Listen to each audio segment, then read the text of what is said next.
All right, so here we are, November 13th. This is class number 7 out of the 8-week series on manifestation checklist. I always wanted a checklist just to help me see where I'm not following through on what I want. For two reasons I wanted it. One, I'm not so pain motivated anymore, and suffering used to be highly motivating. And now that I'm pretty easygoing with things, it helps if I have an outline to be more focused when I want something. Also, just doing the checklist. So I made the students really cool checklist, and we're going to have a PDF. And if anybody wants the full series, that'll be available probably mid-December or January. Just getting this level of clarity on something you want changes the way your mind thinks. Right? And then ideally, when we were talking about clarity, you would practice the 4 questions, what, how, why, and how I know I'm successful on everything until your brain just learns to be solution-oriented, to think with clarity all the time. So clarity is a big one. And then we talked a little bit about integrity. So just before class started, a few people brought up the text. I send a daily text to quite a few people, actually. And today's text was, there is a difference between being honest and being cruel. Honest sharing creates positive possibilities where right action can occur. Doesn't mean it will, but it can. And cruelty is when you just share something saying, well, I'm just being honest. Haven't you ever had somebody do that to you? When nothing can be changed. Like that's not helpful. Painful with 0 possibilities, right? So if you're sharing something that's criticizing the past that's already changed and there's no way it can be redone, that's just zinging somebody because you can, right? And so one of the parts of manifesting well, creative creation through mind, through thought, through feeling, through alignment is about integrity. And I mentioned before, I believe in this video, that I'm surprised it's not in all the law of attraction books, because energetically, integrity is really super important. So this level, talking about this, and we can explore it a little bit, talking about this is about, it's not what you do, it's the energy you're in when you do it. So if you're saying, I'm just being honest, and then saying something that doesn't lead to a possible positive outcome, then really you're not in the energy of integrity. You're in the energy of attack or reprimand or get even or give a zing or holier than thou or I'm right, you're wrong. And those kind of energies, if you're not really aware of them, those really put drag on you aligning to the things that you want that will make you feel better. Because lack of integrity or cruelty in any way, shape, or form is the opposite of having what you want.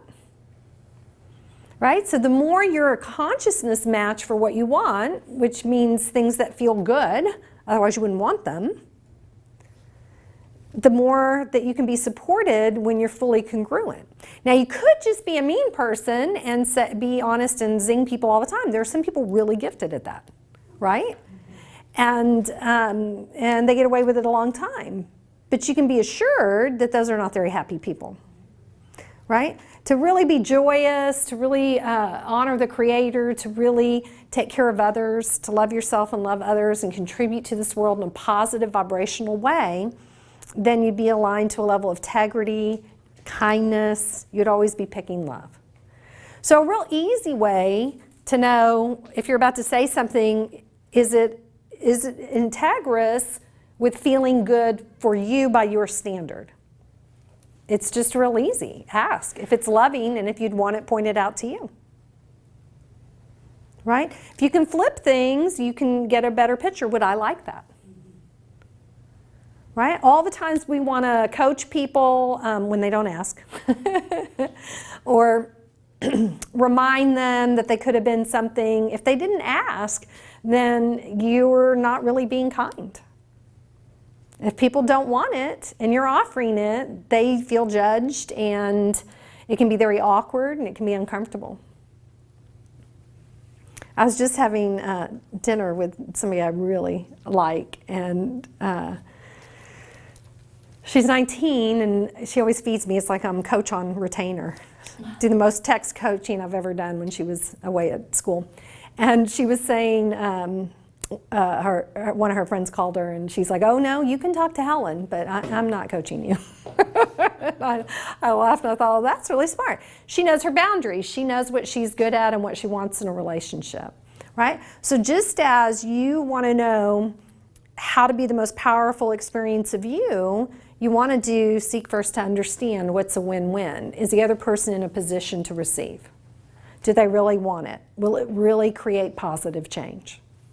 If it won't, and then you do it for one of two reasons, because you're trying to control or fix or change something where you weren't invited, you're out of your business, and it's a big energy drain, and you won't feel good after. And then the second thing is, if you're just doing it because you want to get a dig in there, because it makes you feel better, to make somebody else feel less, well, that's the opposite of all the work you're doing to get clarity to bring in what you desire. Make sense? Okay? So ideally, it always comes back to, and always is, are you using your mind as a tool to be strategic, to use principle-based thinking, so that you can show up from your heart? So for the first time on earth, we can really do this level of work. And if your mind is being strategic and very principle-based, you're aware of the big picture, you're seeking to understand, you want to create good not just for you but for others also, in that space you can start really accessing heart energy. And there's tons of science on it. Heart energy is the strongest energy there is. So if you're engaging yours more often than not, if you're consciously choosing, am I in love energy or fear energy or dark energy or light energy, however you want to put it, am I in kindness or snark, whatever it is. Like for me, the word was reprimand. Like I know that feeling of that word. And that helped me real quick shift judging thoughts, because reprimand, for some reason, I'm like, oh, I know what that feels like, right? So when you're choosing to come out of those thoughts and you're choosing kindness, patience, acceptance, non-judgment, you're choosing to be supportive, then you are aligning to more of what you want in the world. And it will come. So oftentimes people assume law of attraction is just positive thinking. It's not. It's about understanding vibrational law at such a level you can be the one creating a cohesive, dominant resonance of feeling good. And you may get a 5-second thrill out of putting somebody in their place, even if it's a sneaky way. Even if it's to get them off your back or to pay them back for annoying you. And yet, all that does is make you look older and hijacks your chemistry. It doesn't give you what you're thinking it will. So that's a matter of feeling less bad instead of feeling good, right? Like eating the extra piece of pizza is about feeling less bad in the moment versus getting up and doing your workout or your yoga or your walking or whatever you do, which takes a lot more energy, but it's about really feeling good long term. Right? So you always want to look before you speak or before you interact, before you get in other people's business, what energy you're in when you're doing it.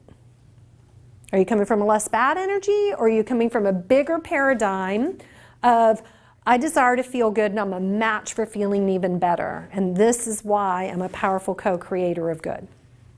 Make sense?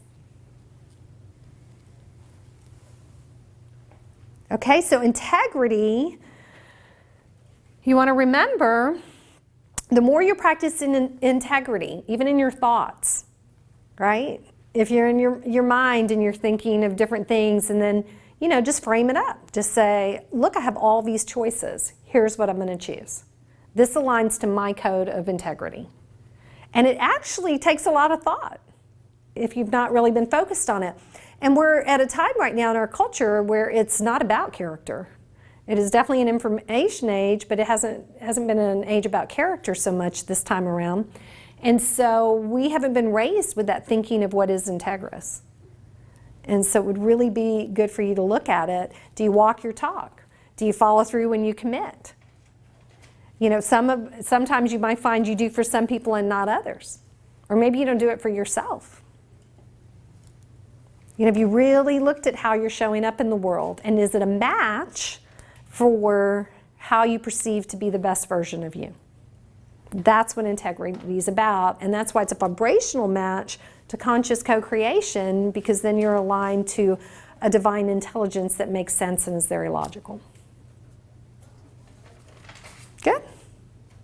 Okay. So next week is our final 8th week on this series. Again, it'll be available as a package later. Next month, we go into gratitude, and I'll post it on the Logical Law of Attraction page. We're going to use Rhonda Byrne's The Magic. I highly recommend everybody own that book. And then I'll be taking us through teachings on gratitude. So that'll be a lot of fun in December, because it'll boost everybody's desires and manifestation. We really get a lot of miracles with that one. So that's what we're looking forward to there. Okay, so I'll see Facebook in a week.